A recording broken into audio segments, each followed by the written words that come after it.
Welcome to our channel. Today we how to activate ClickUp and Slack for real-time status updates, beginner guide step-by-step clearly. To activate ClickUp and Slack for real-time status updates, begin by logging into your ClickUp account. Navigate to your workspace by selecting it from the sidebar. In the lower left corner, click on your profile icon. From the menu, select Integrations. Locate and click on Slack within the Integrations list.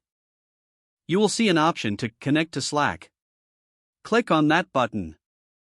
A pop-up window will appear, prompting you to sign in to your Slack account. Enter your Slack workspace credentials and sign in. Once signed in, you will be asked to authorize ClickUp to access your Slack account.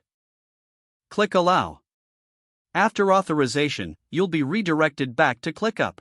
Next, choose the specific Slack channels you want to connect with ClickUp. Select the relevant ClickUp tasks and notifications you wish to receive in Slack. Click Save to finalize your preferences. Now, switch to your Slack workspace and confirm that the integration has been activated. You should see notifications from ClickUp in the designated Slack channels.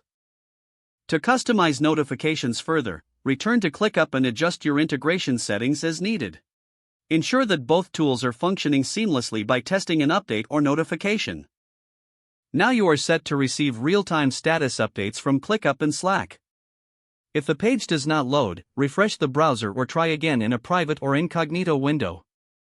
Make sure you are using the correct email address, then retype it carefully to avoid small typos. If your password is not accepted, use the reset option and create a new strong password you can remember. Check your spam folder for verification or security emails, then complete any requested confirmation steps.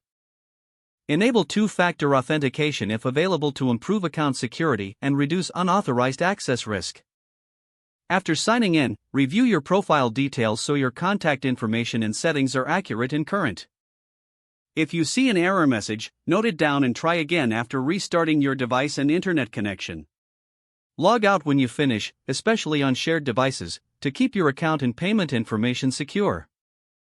If the page does not load, refresh the browser or try again in a private or incognito window. Make sure you are using the correct email address, then retype it carefully to avoid small typos. If your password is not accepted, use the reset option and create a new strong password you can remember. Don't forget to like this video and subscribe to our channel for more step-by-step tech guides.